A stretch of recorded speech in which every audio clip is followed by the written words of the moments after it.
네, 반갑습니다. 네, 성탄절 아침 시스템 법칙 낭독회 16번째 시작하도록 하겠습니다. 159쪽부터죠? 네, 그러면 이렇게 하고 이렇게 해서 네, 비선형적 세상 속의 선형적 사고. 이 비선형적인 이야기가 비선형적 시스템에 대한 이야기가 좀 나오는데요. 그 비선형적인 관계를 그렇게 강조한 이유가 여기서 많이 좀 찾을 수 있지 않을까 싶어요. 시스템 다이내믹스에서는 이 비선형적인 이 관계를 굉장히 강조합니다. 그게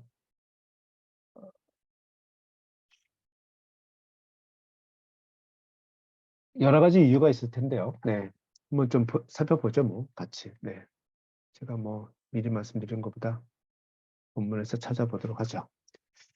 선형적 관계는 생각하기가 쉽다. 이런 관계는 많으면 많을수록 좋다. 선형 방정식은 풀 수 있다. 그래서 이렇게 해서 얘도 투 시스템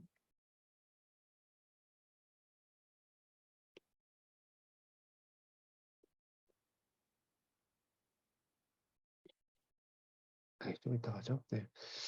그래서 이런 방정식이 교과서에 실리는 것이다. 선형 시스템은 중요한 모듈식 장점을 지닌다. 해체하고 다시 조립할 수 있기 때문이다.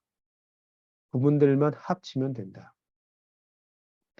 비선형 시스템은 일반적으로 풀 수도 없고 합칠 수도 없다. 비선형의 의미는 게임을 하는 행위에 의해 규칙이 바뀐다는 것이다. 서로 얽힌 그 가변성 때문에 비선형성은 계산하기가 어렵지만 바로 그 가변성 때문에 선형 시스템에서 절대 발생하지 않는 다양한 움직임이 나온다. 네, 이 카오스 이야기에서 이제 따오신 것 같네요. 네, 볼까요? 우리는 흔히 관계의 본질을 파악하는 데 서툴다. 한 시스템 안에 있는 두 요소 사이의 선형적인 관계. 뿅. 그래프에서 직선으로 표시된다. 정비례 관계다. 밭에 비료 10파운드 약 4.5kg을 뿌려 수확량이 두 부쉘 약 54.4kg 증가할 때 비료 20파운드를 뿌리면 수확량이 4부쉘 증가하고 2배죠. 비료 30파운드를 뿌리면 수확량이 6부쉘 증가하는 관계다. 비선형 관계는 원인이 정비례 결과를 만들지 않는다.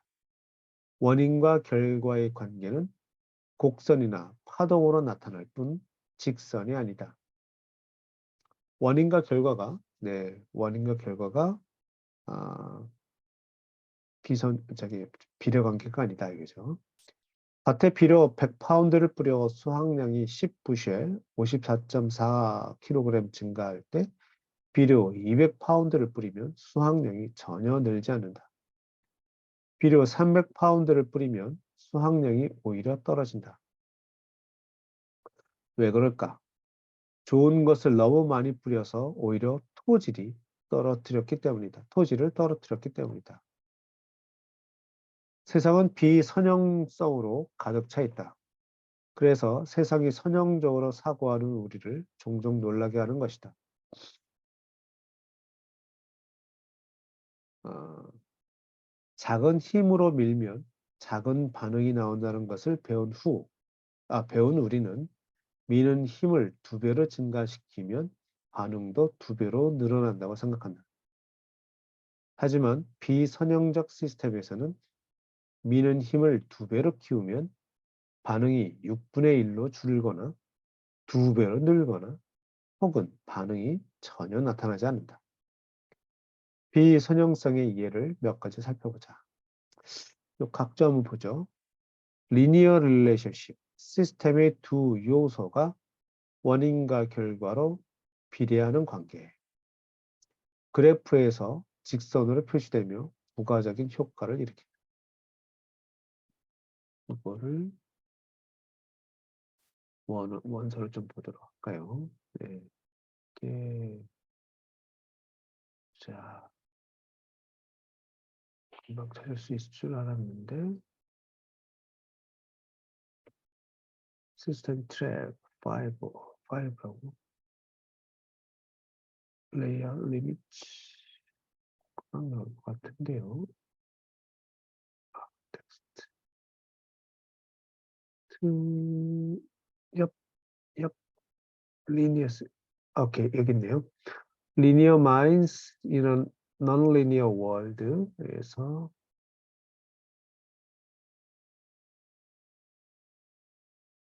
이 각주는 없나 보네. 아, 번역한 모양이네요. 이거? 네, 들어보죠. 네.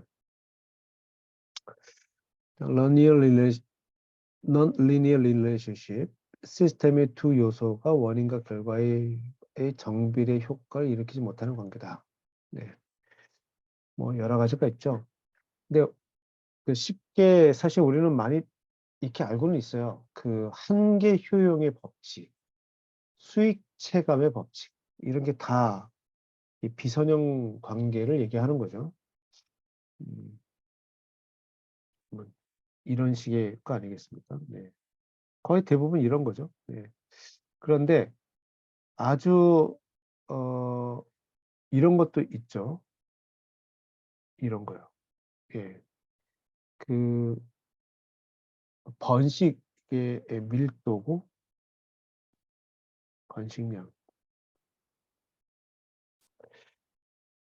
어, 제가 이제 시스템의 이렇게 다양한 뭐 이 세상의 모든 시스템을 제가 경험한 것은 아닌데 어느 책에서 보니 유독 이 밀도와 번식량의 관계만 어, 예외적으로 증가와 감소가 있는 비선형 관계는 얘기를 얼핏 봤어요. 그도 그렇게 요거 말고 다른 형태로 예컨대 이런 식의 관계가 나타나는 것을 제가 보기 좀 어려웠었거든요. 혹시 아시는 분 있으면 좀 얘기해 주세요. 그래서 거의 대부분 거의 대부분 뭐 이런 식이라든가 네 또는 아까 보여드렸던 이런 식이라든가 이런 게 대표적인 비선형 관계의 모습들이죠. 네. 또는 뭐 이런 것도 비선형 관계라 얘기할 수 있죠. 네. 근데 약간 네. 원인과 결과. 약간 논란의 여지가 살짝 있는 거는 수학적으로 저를 미분해 버리면 직선이 나오죠. 네. 아무튼 원인과 결과가 비례하지 않는다. 근데 우리는 그 어느 순간 비례하는 걸로 착각하고 의사결정하기 때문에 깜짝 놀란다는 거 아니겠습니까? 네. 그 사례를 들어보죠. 예. 고속도로에서 교통의 흐름이 늘어날 때 보면 자동차 밀도가 큰 폭으로 변해도 차량 속도에 미치는 영향은 미비하다. 하지만 어느 순간 자동차 밀도가 조금 더 늘어나자 마침내 차량 속도가 급격하게 떨어진다. 그리고 고속도로 위의 자동차 수가 일정 수준에 도달하면 교통체증이 발생하고 차량 속도는 0으로 떨어진다. 그다가 좀 지나면 차량이 또 아무 일도 없었던 것처럼 뻥뻥 뚫리죠. 그러니까 교통사고가 하나도 없었는데. 예. 그 참 묘한 팬텀 트래픽이라는 표현을 쓴가 아마 그랬을 거예요. 네. 토양 침식이 장기간 진행되어도 작물 수확량은 큰 영향을 받지 않을 수 있다. 표면의 흙이 모두 쓸려나가 작물의 작물의 뿌리 부분이 드러날 때까지는 큰 영향을 받지 않을 수 있다. 하지만 그 수준을 넘어서 토양이 조금만 더 침식되면 수확량이 급감할 수 있다. 요 수준, 예, 어느 임계치가 넘어가는 순간 급격한 변화가 일어나죠. 네. 그래서 생태계에서는 어느 그런 임계치의 수준을 캐링 커패시티, 한계 수용 능력으로 표현을 많이 하죠. 자, 세련되게 은근히 광고하면 상품에 대한 관심을 불러올 수 있다. 하지만 노골적인 내용, 즉 투머치죠. 투머치. 광고를 많이 하면 상품에 대한 혐오감만 불러올 수 있다. 이제 여러분도 비선형성이 놀라운 이유를 알 수 있을 것이다. 합리적으로 기대하기가 합리적인 기대에서 벗어나기 때문이다. 조금 치료해서 조금 호전되었을 때 많이 치료하면 많이 호전될 거라고 생각하거나 파괴적인 행동을 어, 조금한 결과 발생한 피해가 참을 만할 정도였을 때 그 행동을 조금 더 해도 피해는 조금만 더 커질 것으로 생각하는 것이 합리적인 기대. 비선형적 세상에서 전형적인 실수를 유발하는 이유는 이러한 합리적인 기대 때문이다. 뭐, 좀 구현한다면 소위 이렇게 표현하면 어떨까 싶어요.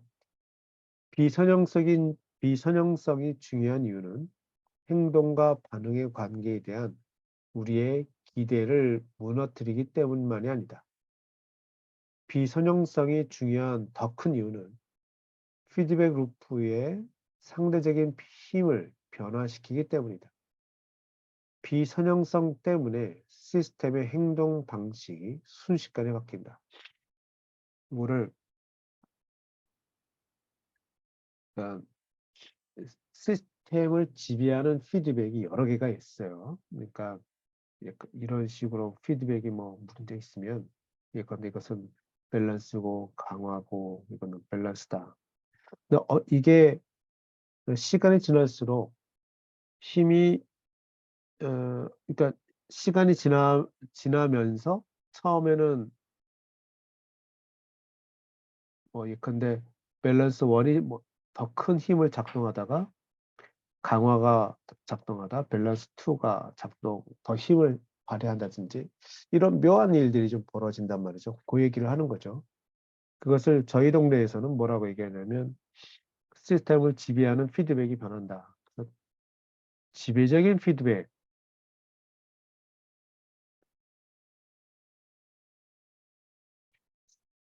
제가 알기로 도넬란 메도스의 글 속에는 이 더미넌트 피드백이라는 표현을 안 썼거든요. 이거 더미넌트 피드백. 그 이유는 아마 분명히 도넬란 메도스 여사는 이 지배적인 피드백에 대한 개념을 알고 설명하고는 있는데 그 뒤에 이것을 한마디로 지배적인 피드백의 변화라고 우리 이야기하기 시작했어요. 그래서 이제 그 뒤로 개념이 좀 더 정확하게 아, 개념화된 거죠. 네. 지배적인 피드백이 변화하더라. 근데 뭐 처음에 이런 식으로 뭐 성장의 한계 악기 타입을 보면 처음에 이제 강화했다가 밸런스였다가 이제 이런 식으로 리밋이 된단 말이죠. 그건 처음에는 강화 피드백이 작동되고 그 다음에 밸런스 피드백이 작동된 다음에 다시 강화 피드백이 작동되는 아주 묘한 이 변화가 생기거든요. 네. 기타 등등 다양한 일들이 발생하게 됩니다. 동물원의 시스템, 동물원의 일부 시스템이라고 하면 좀 이상한데 예. 여기서 보면 뭐 시스템 줄 얘기하는 거죠.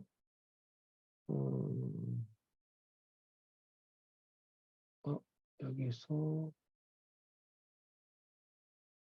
네, 아무튼 실제 동물원의 시스템을 얘기하는 게 아니고요. 이 시스템의 동물원을 얘기합니다. 네. 지배 전환의 특징이 나타나게 된 주요 원인이 바로 비선형성이다. 강화 루프가 지배하며 지수적 성장을 하다가 갑자기 균형 루프로 지배가 전환되며 쇠퇴하는 주 원인이 비선형성이다. 비선형성의 효과를 극적으로 보여주는 사례가 북아메리카에서 급증해 숲을 파괴한 가뭄비 나무 유충이다.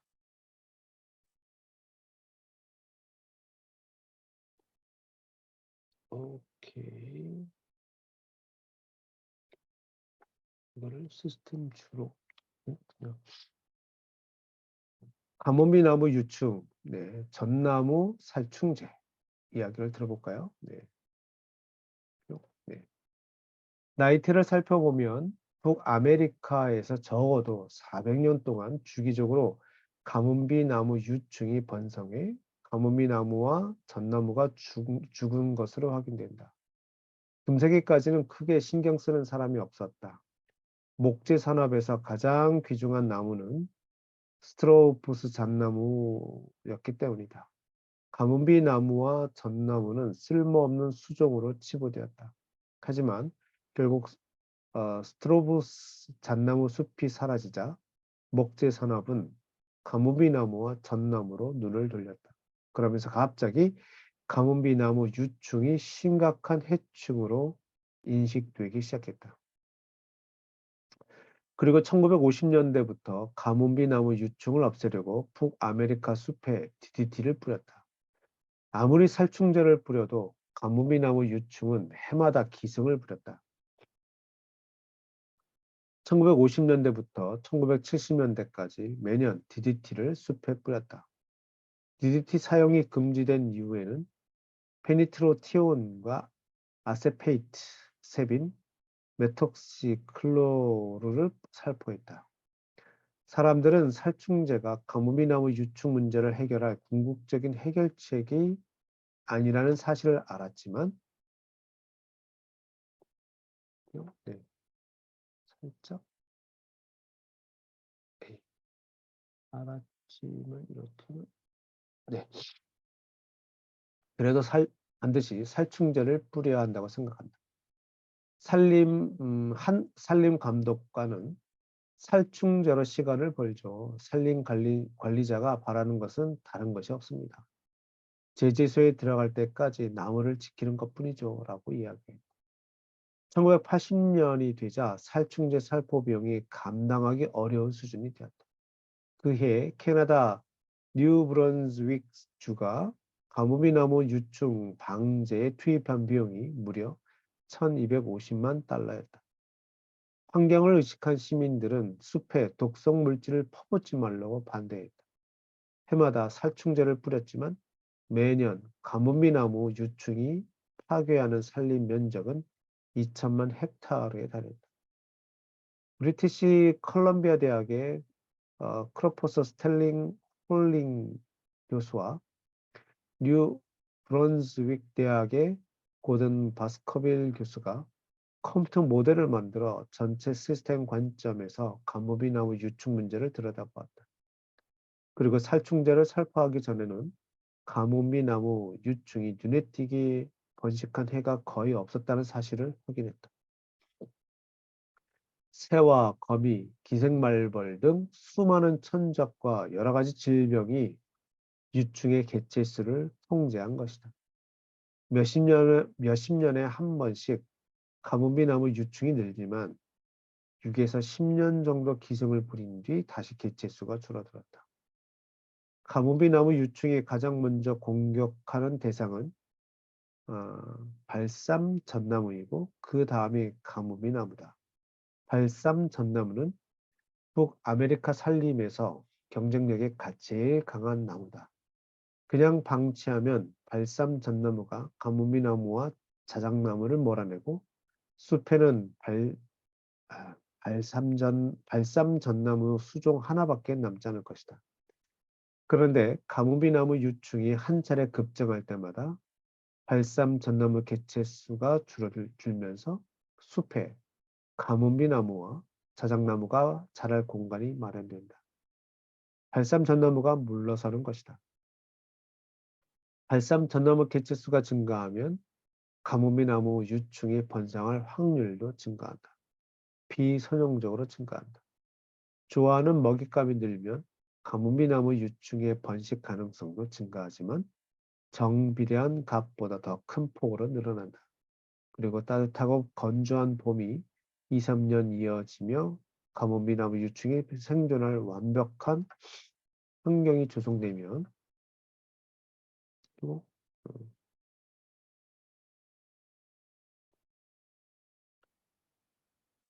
네.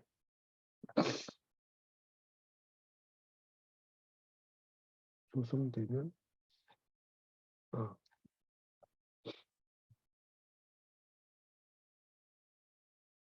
조성되면 환경이 조성되면 마지막 기폭제가 터진다.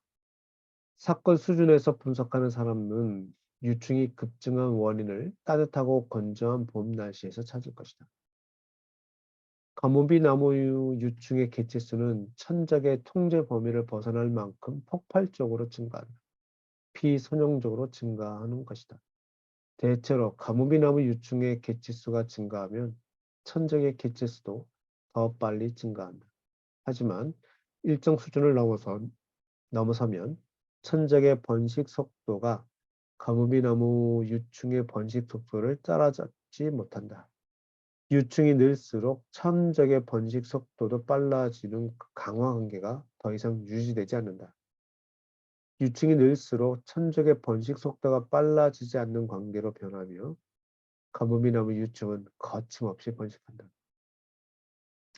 이제 가뭄비나무 유충의 번식을 막을 방법은 하나뿐이다. 발삼 전나무들을 죽여 자신의 먹잇감을 줄이는 유충뿐이다. 그리고 마침내 이런 상황이 되면 유충의 개체수가 감소한다.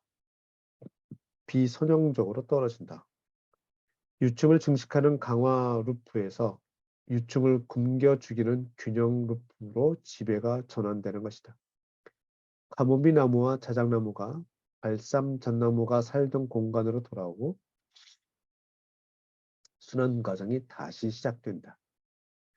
가뭄비나무 유충 가뭄비나무 가뭄비나무 전나무 시스템은 수십 년에 걸쳐 진동하지만 생태적으로 한계를 넘지 않고 안정적이다. 영원히 지속될 수 있다. 가뭄비나무 유충의 주요 효과는 전나무 외의 수종을 살리는 것이다. 하지만 북아메리카에서는 생태적 안정이 경제적 불안이다. 캐나다 동부의 경제는 목재 산업이 거의 전적으로 의존하며 목재 산업은 전나무와 가뭄비 나무의 꾸준한 공급에 달려있다. 볼까요? 시스템에는 비선형적 관계가 많다. 비선형적 관계의 상대적인 힘은 시스템 저량의 변화에 따라 불균형적으로 변한다. 피드백 시스템의 비선형성이 피드백 루프들의 지배 전환과 시스템 움직임의 여러 가지 복잡성을 만들어낸다. 목재 산업이 살충제를 뿌리면 비선형적 관계 속의 여러 지점에서 전체 시스템의 균형이 흔들린다. 살충제가 해충뿐 아니라 해충의 천적까지 죽이고 그로 인해 가뭄비나무 유충을 정상적으로 통제하는 피드백 루프가 약해지기 때문이다. 그러면 전나무의 밀도는 계속 높은 상태를 유지하고 가뭄비나무 유충은 비선형적으로 증식하며 개체수가 끝없이 폭발적으로 증가할 지경에 이른다. 이러한 관리 관행에 따라 홀링 교수가 표현한 대로 지속적인 반급증 조건이 점점 더 넓은 지역으로 확산됐다. 산림 관리자들은 산림 정책에 숨겨진 화산이 부글부글 끓고 있다고 느낀다. 만일 정책이 실패하면 전에 없이 강력한 폭발이 일어난다고 두려워하고 있다. 우리나라에서는 소나무가 또 대표적이죠. 소나무의 재선충 피해는 매년 커진다고 하죠. 네. 그 얘기를 좀 했고요. 이제 시스템이 우리를 서프라이즈, 놀라게 하는 또 다른 이유, 존재하지 않은 경계. 시스템 관점에서 생각하면 우리가 흔히 쓰는 부작용이라는 용어에는 근본적인 오해가 있음을 알게 된다.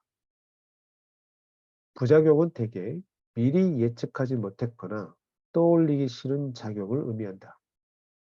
부작용은 부라는 효용사를 떼고 주작용 못지않게 대접받을 자격이 있다.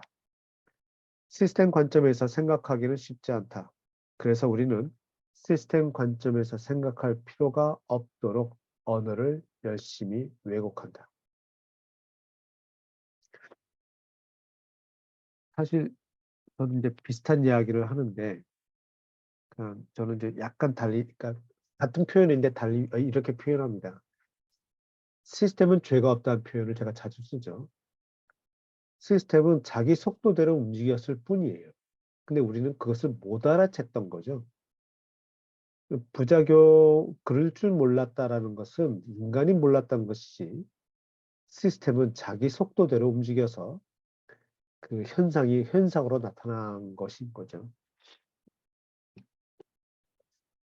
이 경계 이야기가 아주 마침 또 제가 어제, 이따도 이제 다시 한번 광고를 드리겠지만, 어제 원고를 하나 썼어요. 그래서 우리 홈페이지에 제가 한번 게시한 게 있는데요. 이따 그거 한번 보여드리면서 거기에도 이제 경계 얘기가 좀 나옵니다.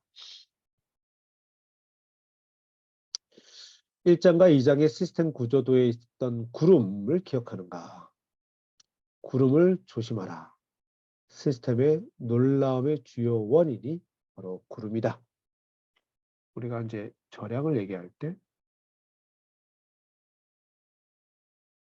이렇게 표시하죠. 이제 이게 절약, 이게 유량, 이것도 유량. 들어간다고 해서 유입량, 네, 나간다고 해서 유출량.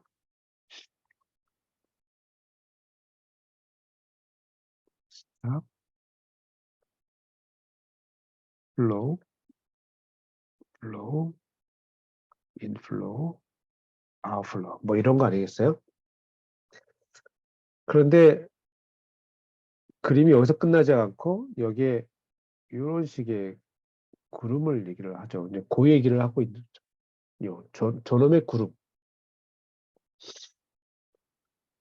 시스템은 저 구름이 없는데 자꾸 우리는 구름이 있다고 생각한다는 뜻이에요. 네. 근데 이 구름의 의미는 네, 뭐 더 스포일 하면 안 되니까 대충 읽어보죠. 네. 구름은 유랑의 시작과 끝을 나타낸다. 이 책에서는 간단하게 설명하고 있지만 구름은 유랑의 원천이자 싱크인 절양이다. 네. 자, 이거를 뭐라고 얘기하냐면, 네.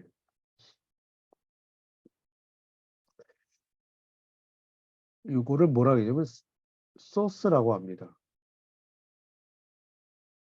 이게 어디서 왔지? 이거예요. 어디서 왔지? 네. 요거를 뭐라고 하냐면 이걸 싱크라고 합니다. 즉 어디선가 가라앉는다는 의미죠. 즉 유출을 내면 얘가 어디로 흘러갈까? 그래서 어딘가 가라앉겠지. 어딘가 가겠지. 예. I don't care예요. 예. I don't care. I don't care. 야, 이게 무서워요. 이 유령이 어디선가 왔는데 뭐 어디서 왔겠지 뭐. 그런 뜻입니다. 유출되면 아웃플로로 밖에 나가면 어딘가 가겠지 뭐. I don't care. 그래서 원천이자 싱크란 표현은 굉장히 중요한데 이거를 절양으로 얘기를 하잖아요. 그죠? 네. 이 자체가 절양의 의미가 있다. 이 절양의 의미가 있다는 얘기도 많은 그 의미가 좀 깔려 있습니다. 절양의 특징들이 있죠. 대표적인 특징이 지연을 시킵니다. 자, 계속 읽어보죠. 구름은 시스템 도해의 경계를 나타내지만 실제 경계를 표시하지는 않는다. 시스템은 실제 경계가 거의 없기 때문이다. 거의가 아니라 아예 없죠, 사실. 의도적으로 경계를 만들 수도 있긴 했겠군요. 모든 것은 다른 모든 것과 연결되어 있으며 그 경계는 모호하다. 바다와 육지, 사회학과 인류학, 자동차 배기가스와 여러분의 코 사이에는 명확한 경계가 없다. 단어와 생각, 인식, 사회적 합의의 경계, 다시 말해 정신 모델의 인위적인 경계만 있을 뿐이다. 대단한 복잡성이 나오는 곳이 바로 그 경계다. 독일과 체코 사이에 국경선이 있지만 국경 근처 독일 땅에 체코인들이 살고 국경 근처 체코 땅에 독일인들이 산다. 숲에서 자라는 종이 숲 가장자리를 넘어 들판까지 뻗어나가고 들에서 사는 종도 부분적으로 숲속까지 들어간다. 이처럼 무질서하게 뒤섞인 경계가 다양성과 창의성의 원천이다. 앞서 시스템 동물원에서 자동차 판매상 재고로 유입되는 자동차 유량을 설명할 때 그 유량이 구름에서 나오는 것으로 표시했다. 물론 자동차는 구름에서 나오지 않는다. 생산수단인 자본과 노동력, 에너지, 기술, 관리 등을 이용해 변형한 원자재 절양에서 나온다. 마찬가지로 판매상 재고에서 흘러나온 자동차 유량도 구름으로 가지 않는다. 판매를 통해 소비자들의 가정이나 기업으로 흘러간다. 원자재나 소비자 가정의 절약을 추적하는 것이 중요한지 아닌지는, 즉 원자재나 소비자 가정의 재고를 도해에서 그림에서 구름으로 대치하는 것이 타당한지 아닌지는 그 자량이 우리가 관심을 두는 기간 동안 시스템 행태에 중요한 영향을 미치느냐 아니냐에 달려있다. 원자재가 풍부하다고 보장되고 상품을 찾는 소비자 수요가 계속 이어진다면 구름으로 대체해도 타당하다.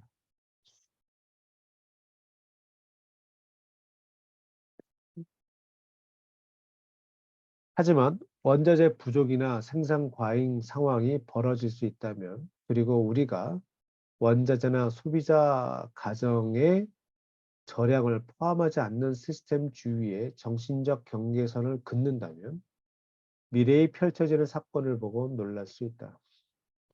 그림 47에도 여전히 구름이 나타난다. 경계는 더 확장할 수 있다. 가공된 원자재는 화학공장이나 재련소, 정제소에서 나오고 여기에 투입되는 원자재는 궁극적으로 지구에서 나온다. 가공은 상품뿐만 아니라 고용과 임금, 이익, 오염도 만든다. 소비자 가정에서 폐기된 절양은 매립지나 소각장, 재활용 센터로 가고 그곳에서 사회와 환경에 계속 영향을 미친다. 매립지에서 나온 침출수는 식수원으로 흘러가고 소각장에서 연기와 재가 발생하고 재활용 센터는 생산 공정으로 자재를 되돌려 보낸다. 광산에서 쓰레기장까지 업계 표현대로 요람에서 무덤까지 전체 유량을 빠짐없이 고려하는 것이 중요한지 아닌지는 누가 어떤 목적에서 얼마나 긴 시간에 걸쳐 알고 싶어 하느냐에 달려있다. 장기적으로 보면 전체 유량이 중요하고 실물 경제가 성장하고 사회의 생태적 발자국이 확대될수록 장기간이 단기간으로 점점 더 짧아진다. 쓰레기가 모종의 구름 속으로 사라지는 정신 모델을 그리던 사람들이 갑자기 가득 찬 매립지에 놀라고 있다. 갑자기 또 쓰레기 산이 또 생각나네요. 네.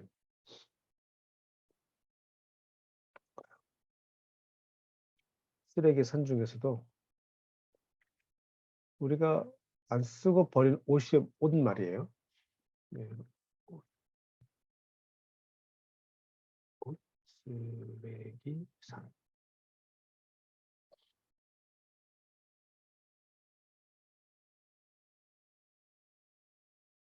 각 가정에서 버렸던 옷 쓰레기가, 그죠? 옷 쓰레기가 각 아파트나 보면 이제 이 수거해 가는 통이 있잖아요. 예, 그래서 우리는 쓰레기가 사라졌다고 생각하죠. 하지만 그 쓰레기들은 이런 식으로 제3세계, 특히 이제 저개발 국가에 이렇게 산으로 되어서 또 다른 저량을 만들고 있는 거죠. 예, 너무 많아요. 패스트 패션, 버려진 옷들. 뭐.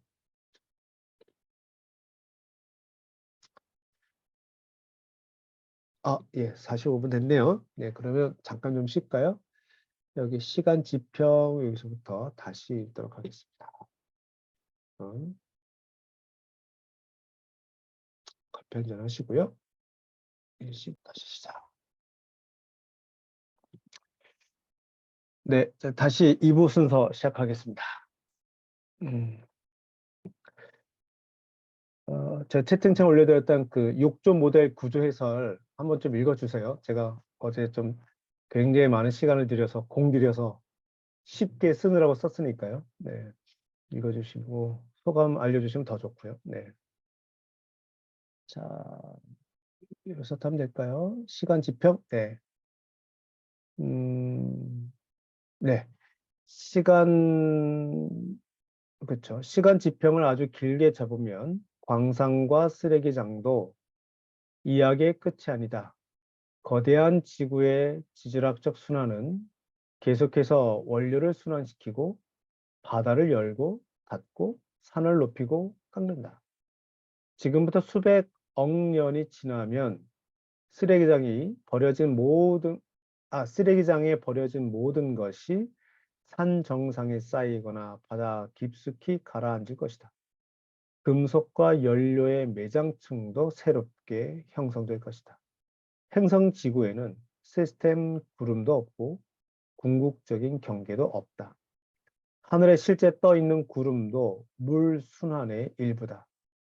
물리적인 것은 모두 어딘가에서 나오고 모두 어딘가로 가며 모두 계속 움직인다.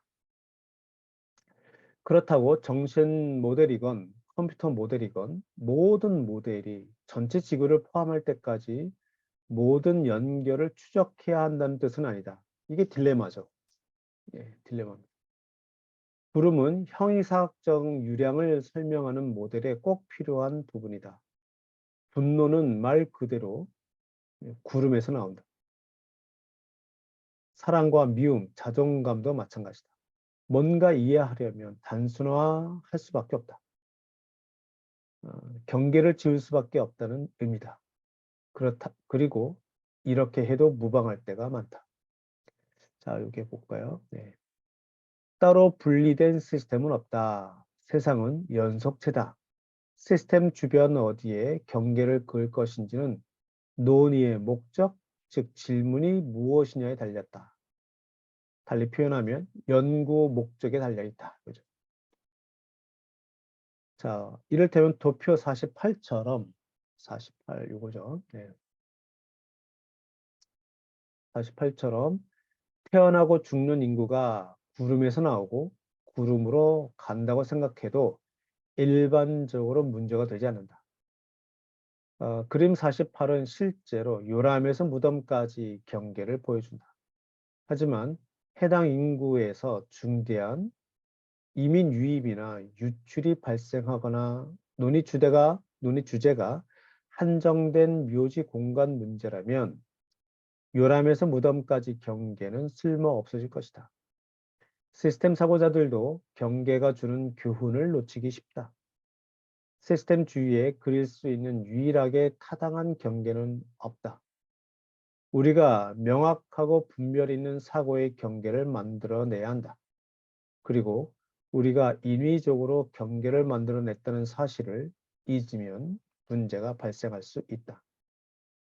경계를 너무 좁게 잡으면 결국 시스템에 놀라게 된다. 예를 들어 도심지 교통 혼잡 문제를 해결할 때 주거 양상을 고려하지 않으면 어떻게 될까? 고속도로를 건설한다. 그러면 고속도로를 따라 택지가 개발되고 새로운 입주한 가정에서 더 많은 자동차가 고속도로로 쏟아져 나오며 도로는 전과 다름없이 다시 막히게 된다. 하수 처리 문제를 해결하려고 오물을 그냥 강으로 흘려보내면 하수 문제를 고민하는 사고의 경계에 강 전체가 포함해야 한다는 사실이 강 하류의 마을에서 분명히 나타난다. 강 주변의 토양과 지하수도 포함해야 할 것이다. 하지만 인접 유역이나 지구의 물순환까지 포함할 필요는 없을 것이다. 국립공원을 관리할 때도 공원의 물리적 경계에서 그치는 경우가 많다. 하지만 전 세계 어디를 가건 유목민이나 이주하는 야생동물, 흘러들어오고 흘러나가고 지하수로 흐르는 물, 공원 가장자리에서 진행되는 경제개발의 효과, 산성비 등이 공원 경계를 빈번히 넘나든다. 이제는 대기 중 온실가스로 발생한 기후변화도 공원 경계를 넘나든다. 기후변화는 제외하더라도 공원을 관리하려면 공식적인 공원 지역보다 넓은 경계를 고민해야 한다. 시스템 분석가들은 정반대의 함정에 빠지는 경우가 많다. 경계를 너무 넓게 잡는 것이다.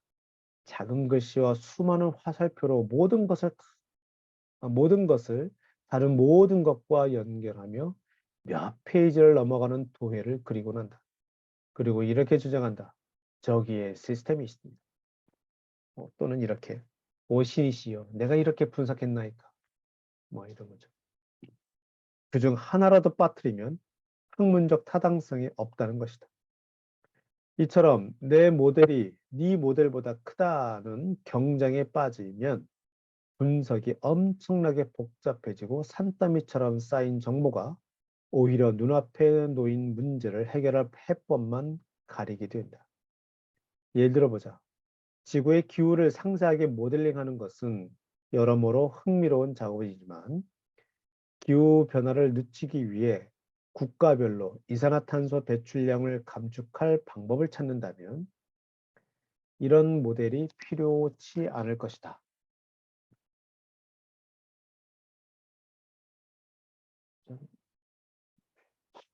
어떤 문제를 고민하기 위한 올바른 경계가 학문 영역의 경계나 정치적 경계와 일치하는 경우는 매우 드물다. 강은 국가 간 영토를 구분하는 측면에서는 유용한 경계이지만 수질과 수량을 관리하는 측면에서는 최악의 경계다. 물은 정치적 경계를 넘나든다.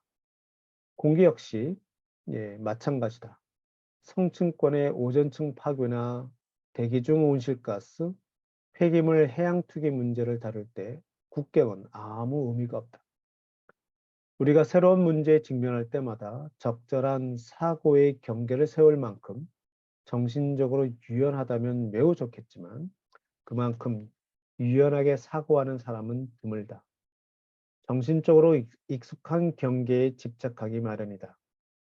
현재 치열하게 다투는 논쟁 중 국경이나 무역 경계, 인종 간 경계, 공적 책임과 사적 책임의 경계, 빈부의 경계, 오염 유발자와 오염 피해자의 경계, 현재 살아있는 사람과 미래에 살게 될 사람의 경계 등 경계와 관련한 논쟁이 얼마나 많은가. 대학에서는 경제와 정부, 예술과 예술사, 문학과 문학 비평 사이의 경계를 둘러싼 논쟁이 수년간 이어지기도 한다. 대학이 경계의 경직성을 보여주는 살아있는 기념비로 보일 때가 아주 많다. 경계는 우리 스스로 만드는 것이며 새로운 논의나 문제, 목적에 따라 경계를 다시 생각할 수 있고 마땅히 그래야 한다. 이것을 기억하는 것이 대단한 기술이다. 지난 문제에 적용한 경계를 무너뜨리고 다음 문제에 가장 적합한 경계를 찾을 만큼 창의성을 유지하는 일은 쉽지 않다.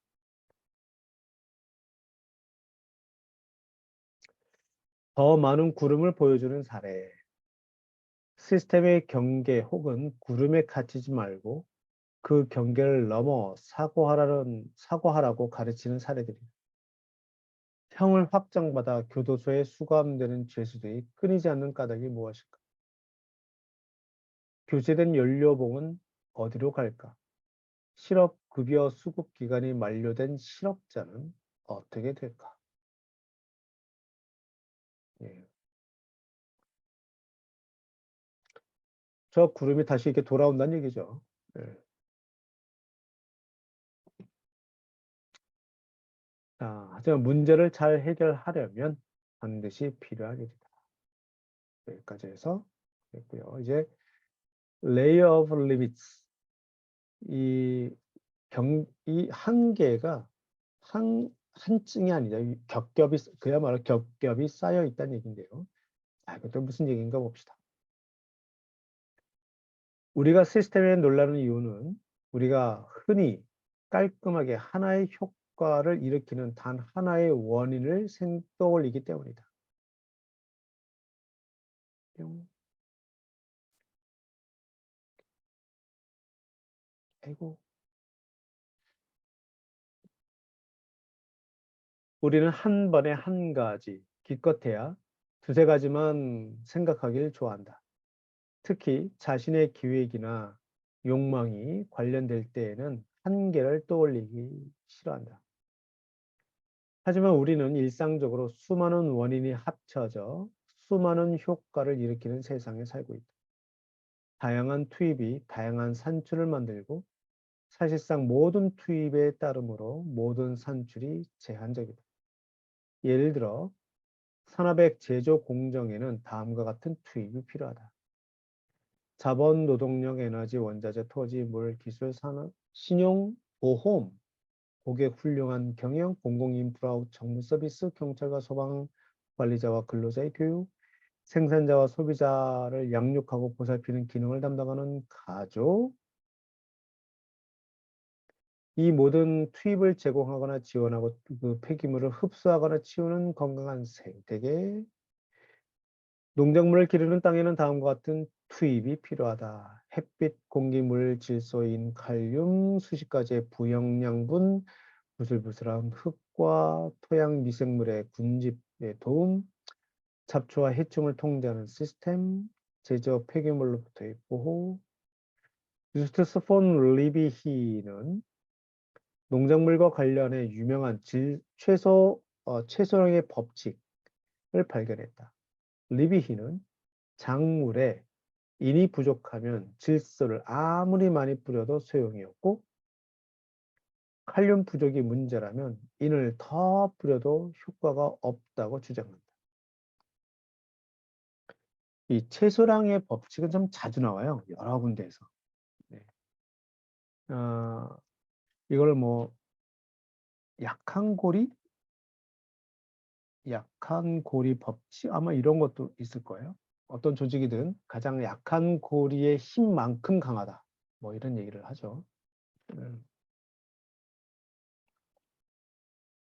밀가루를 아무리 많이 넣어도 이스트가 빠지면 빵은 부풀어 오르지 않는다. 아이들이 탄수화물을 아무리 많이 먹어도 얍. 아이. 네. 아무리 많이 먹어도 단백질을 섭취하지 않으면 제대로 성장하지 못한다. 기업은 고객이 아무리 많아도 에너지 없이는 지속할 수 없고 에너지가 아무리 많아도 고객이 없으면 살아남지 못한다. 제한 유인이라는 개념은 여기 뭐라고 썼나 봅시다. 제한 유인을 그냥 리밋으로 썼나?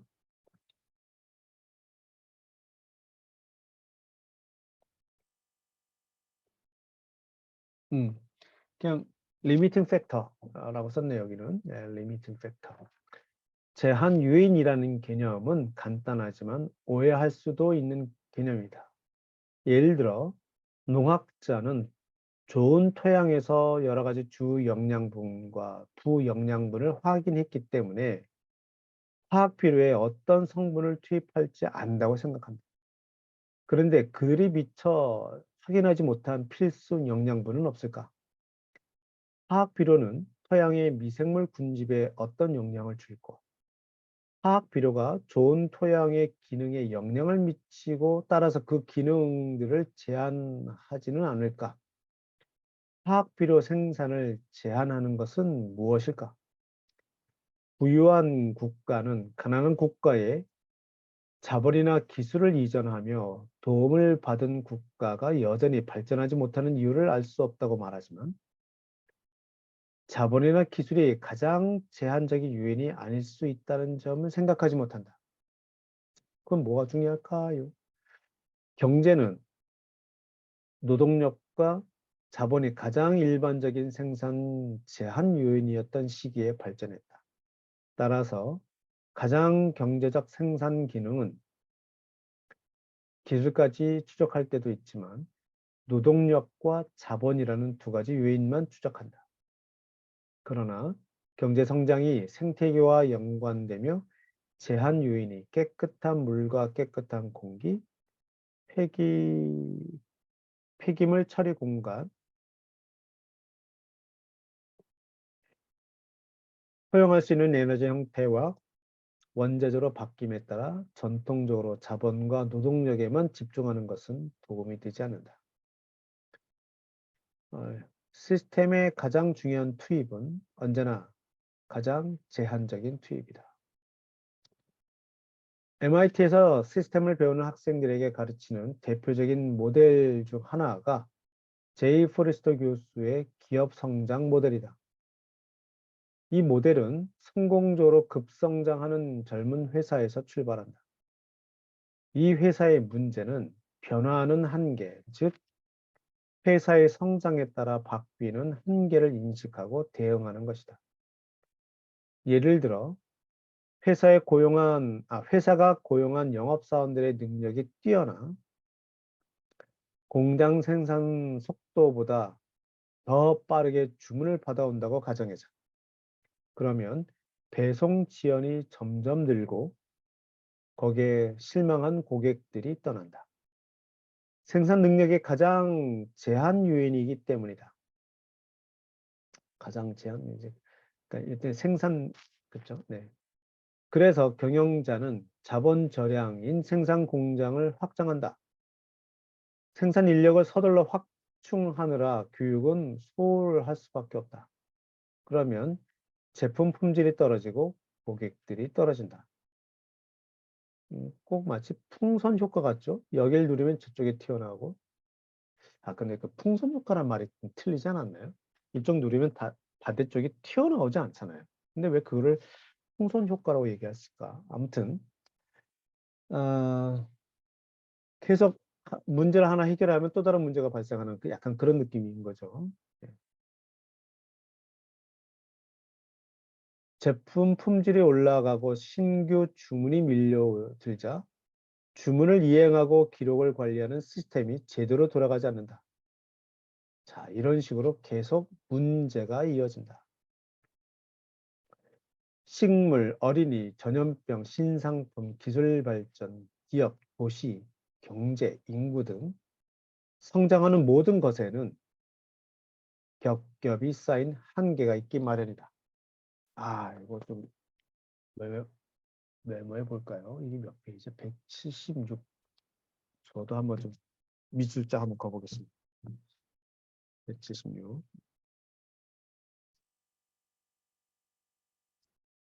짜잔. 맞지? 네. 성장하는 모든 것에는 겹겹이 쌓인 한계가 있기 마련이다. 표현 좋다. 네. 통찰력은 제한 요인이 무엇인지 알아내는 인식만이 아니라 성장 자체의 한계를 줄이거나 강화하고 그에 따라 제한 요인이 변한다는 생각에도 나온다. 이때 제한 요인은 다른 말로 얘기하면 뒷다리 잡는 요인인 거죠. 예, 뒷다리 잡는 요인. 자라나는 식물과 토양, 성장하는 기업과 시장, 성장하는 경제와 자원 기반 사이의 상호작용은 동태적이다. 그러니까 변한다는 뜻이죠. 동태적이라는 뜻은. 어떤 제한 요인이 사라지면 성장이 시작되고 성장 자체가 요인들의 상대적 희소성을 변화시켜 결국 또 다른 요인이 제한 요인으로 나타난다. 예, 성장 자체가 요인들의 상대적 희소성을 변화시키. 야, 말이 되게 어려운데, 그러니까 성장하려면 다른 요인을 사용해야 되잖아요. 자원을 사용해야 되잖아요. 뭘, 그렇죠? 근데 그 사용하다 보면 그 자원이 사라진다. 그런 뜻이죠. 그 자원이라 하면 에너지가 될 수도 있고, 인력이 될 수도 있고, 어떤 시스템이 될 수도 있고, 그렇죠. 네, 여러 가지 많은 요인에서 눈을 돌려, 아, 이 표도 괜찮은 것 같네요. 네. 음, 성장 자체가 요인들의 상대적 시소성을 변화시킨다. 여러 가지 많은 요인에서 눈을 돌려 다음에 나타날 잠재적 제한 요인에 관심을 집중하면 성장 과정을 제대로 이해하고 통제할 수 있다. 인구와 생산 공정, 경제 등 투입과 산출이 다양한 물리적 실체는 겹겹이 쌓인 한계에 둘러싸이기 마련이다. 시스템은 발전할수록 자신의 한계와 상호작용하며 영향을 준다. 성장하는 실체와 제한된 환경이 합쳐져 상호 진화하는 동태적 시스템을 이룬다. 투입과 투입과 산출이 다양한 물리적 실체는 투입과 산출이 다양한 물리적 실체는 겹겹이 쌓인 한계에 둘러싸이기 마련입니다. 하지만 겹겹이 쌓인 한계를 이해하고 다음에 나타날 제한 요인을 주시한다고 영원한 성장이 보장되지 않는다. 물리적 실체가 한정된 환경에서 영원히 성장하기란 불가능하다. 결국 우리는 영원한 성장이 아니라 어떤 한계 안에서 사느냐만 결정할 수 있다. 만일 한 기업이 완벽한 상품이나 서비스를 적당한 가격에 생산하면 주문이 쇄도해 회사가 성장하지만 결국 상품의 완벽성을 떨어뜨리거나 상품 가격을 끌어올리는 한계가 나타날 것이다. 만일 한 도시가 모든 주민의 요구를 다른 도시보다 더 뛰어나게 충족시키면 사람들이 그 도시로 모여들지만 결국 주민들의 요구를 만족시키는 능력을 떨어뜨리는 한계가 나타날 것이다.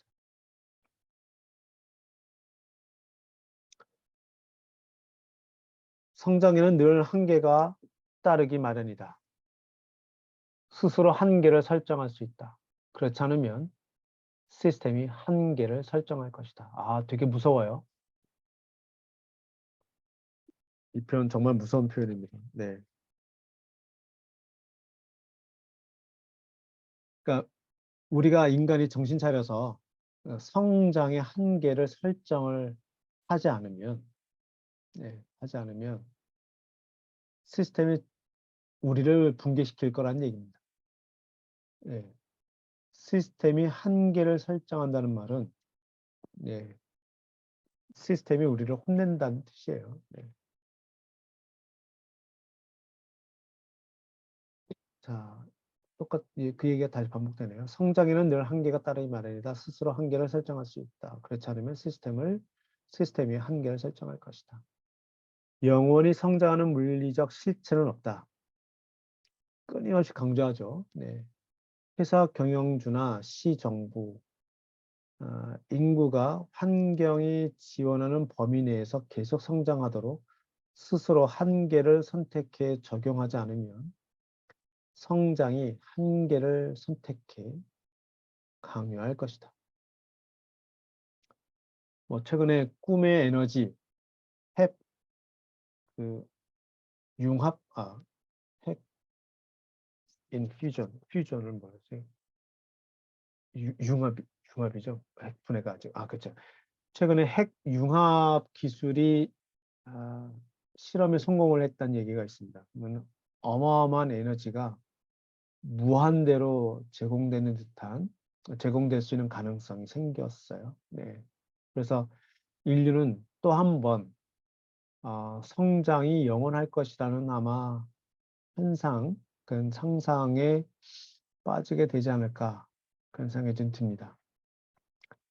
어, 좀 안타까워요. 네.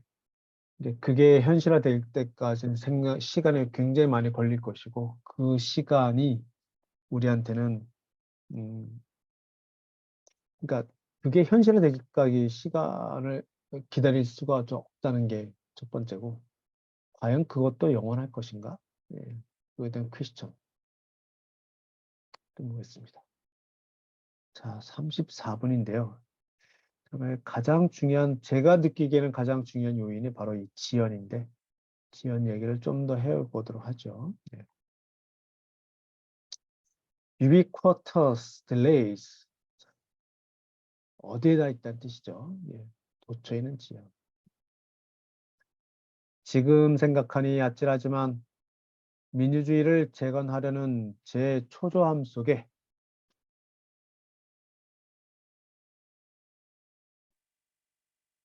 공산주의자와 흡사한 뭔가가 있었습니다. 더 일반적으로 말하면 합리주의자에 가까운 뭔가가 있었습니다. 제가 역사를 진전시키려 했던 모습은 어린아이가 식물이 더 빨리 자라도록 줄기를 잡아당기는 모습과 다르지 않습니다. 와, 비유가 너무 좋네요. 저는 이제 우리가 창조하는 법을 배우며 기다리는 법도 배워야 한다고 믿습니다. 참을성 있게 씨를 뿌리고 씨 뿌린 땅에 부지런히 물을 주고 식물에 자신의 시간을 오롯이 주어야 한다고 생각합니다. 우리가 식물을 속일 수 없는 것은 역사를 속일 수 없는 것과 같습니다. 체코슬로바키아의 마지막 대통령이자 체코공화국의 초대 대통령을 지낸 극작가. 극작가가 대통령이 됐군요. 와, 멋진데요? 자, 참 멋진데? 네. 하벨? 슬라퍼 하벨? 음. 자, 식물이나 숲, 민주주의가 성장하려면 시간이 걸린다. 우체통에 넣은 편지가 수신자에게 도착하려면 시간이 걸린다. 고객들이 가격 변동 정보를 흡수하고 구매 행태를 바꾸거나 원자력 발전소가 완공되거나 기계가 마모되거나 신기술이 경제에 스며들려면 시간이 걸린다. 우리는 어떤 일을 하며 시간이 오래 걸린다는 사실에 거듭 놀란다. 제이 포레스터 교수는 공사기관이죠. 공사 지연이나 처리 지연의 모델을 만들 때면 시스템 내부에 있는 사람들에게 지연 시간이 얼마나 걸릴지 물어 최대한 정확한 값을 추정한 다음 그 값에 3을 곱하라고 이야기하곤 했다. 야, 그러니까 이거 정말 참 제이 포레스터 교수 정말 현실적인 사람이에요. 이제 컨설팅도 많이 했다는 거죠. 네. 그러니까 우리나라에 이제 LG전자 같은 월풀 회사의 냉장고 만드는 회사였잖아요. 냉장고, 세탁기. 그 월풀 회사 컨설팅 하면서 사람들이 정말 못 알아먹으니까 좀 더 이 지연 시스템에 대한 교훈을 전달하기 위해서 만든 게임이 바로 비어 게임이죠. 네, 비어 게임입니다. 그래서 비어 게임이 이 맥주 게임이 처음에는 이름이 냉장고 게임이었어요. 그러다 이제 마을이 바뀌었는데 이렇게 기업 현실에서 이렇게 많이 컨설팅을 하다 보니 이러한 아이디어가 나온 거죠. 네. 그리고 이거 시스템 여기 중요한 시사점이 있어요. 시스템 내부에 있는 사람들에게 물어본다는 거예요. 그 연료를 다시 채우려면 얼마나 걸립니까? 직원을 다시 고용하려면 얼마나 걸립니까? 직원을 교육시키려면 얼마나 걸립니까? 이것은 어디 기록하기가 애매한 내용들이란 말이죠. 이 다큐멘트가 없단 말이에요. 다큐멘테이션 되지 않기 때문에 이건 천상 현장에 물어볼 수밖에 없는 건데. 그래서 이거 중요합니다. 네. 물어봐야 돼요. 얼마나 걸리는지. 소요 시간을 물어봐야 되는데. 근데 그렇게 나온 답에 곱하기 3을 하라는 얘기는 그렇게 대답하는 사람마저도 지연 효과에 대해서 과소평가하고 있다는 얘기죠. 네. 참. 이 책을 완성하는 데 걸리는 시간을 예상할 때도 제이 포레스터 교수의 보정 개수가 정확하게 들어맞아. 곱하기 3. 네, 곱하기 3. 지연은 시스템 도처에 있다. 모든 저량이 지연이고 대부분 유량의 배송 지연이나 인지 지연, 처리 지연, 성숙 지연 등이 지연이 있다. 이제껏 우리가 만든 각종 모델에 포함된 중요한 지연을 몇 가지만 살펴보자. 그래서 그 여기 계신 분 중에는 이제 시스템 사고, 시스템 다이내믹스 모델링에 조금 이제 접하신 분들이 이제 계시는데요. 그래서 실제로 컴퓨터 모델링을 담은 이 문서를 이제 보실 기회가 많으실 거예요. 그런데 조심하셔야 돼요. 그 예컨대 스타플러 다이어그램 있고요. 여기에 이 밑에 이거에 관련된 수식이 쫙 있어서 굉장히 멋있는 어떤 모델을 발견했다고 하시면 꼭 점검하셔야 됩니다. 두 가지를 일단 아, 내가 만난 이 모델이 좋은 거냐 나쁜 거냐를 점검하는 두 가지 포인트가 있는데요. 첫 번째는 유닛 체크를 해 보셔야 돼요. 유닛이 단위가 잘 기술되어 있느냐. 그리고 이것을 실제로 벤심이나 스텔라 이렇게 다 구현했을 때 유닛이 잘 돌아가느냐. 두 번째가 이 앞서 봤던 요 그림에서 말이죠. 요 그림에서 타임이 있냐 이거예요. 요게 걸리는 시간, 이게 걸리는 시간, 이런 식으로. 소요 시간을 반영했느냐를 살펴보십시오. 의외로 소요 시간이 없는 모델이 많습니다. 그거 보지 마세요. 네. 눈 버립니다. 눈 버립니다. 네. 좀 더 읽어볼게요.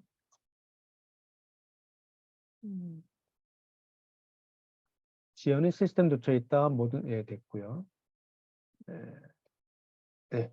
전염병에 걸린 뒤 증상이 나타나 병이 진단될 때까지의 지연.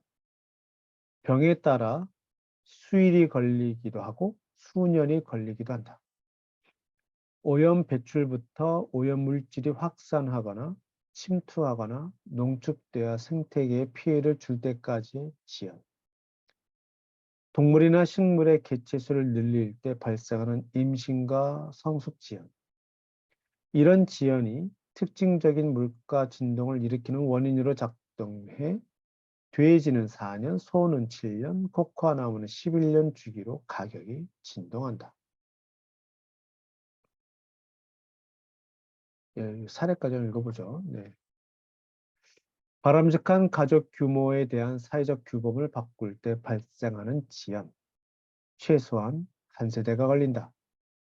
생산 공정을 재편하는 지연과 자본 절약을 회전시키는 지연, 신차를 설계하고 시장에 내놓기까지 3에서 8년이 걸린다. 새로운 모델이 신차 시장에 머무르는 기간은 대략 5년이고 평균 자동차 운행 기간은 10에서 15년이다. 뭐 이렇듯 이런 식으로 소요 시간이 얼마나 되지? 이거에 대한 관심을 기울여야 되는데 이게 계량 경장 모델에서는 거의 찾아보기 어렵습니다. 이게 큰 차이예요. 네. 자, 시간이 얼추 이렇게 됐네요. 네, 오늘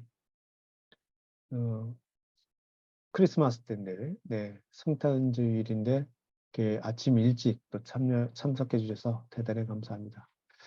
일단 오늘은 여기까지 하고요. 제가 생각 나누기 링크 다시 한번 보내드리도록 하죠. 뿅. 네. 그러면 일단 녹화로는 오늘 여기까지 해서 마무리하도록 하겠습니다. 자, 그러면 시스템 법칙 낭독회 2022년 12월 25일 다음에는 1월 1일 날 만나게 되는 거죠, 우리가? 그렇죠? 와, 그러네요.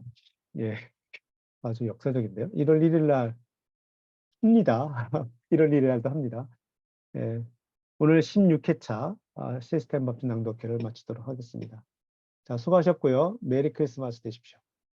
감사합니다. 하고, 자, 이렇게 해서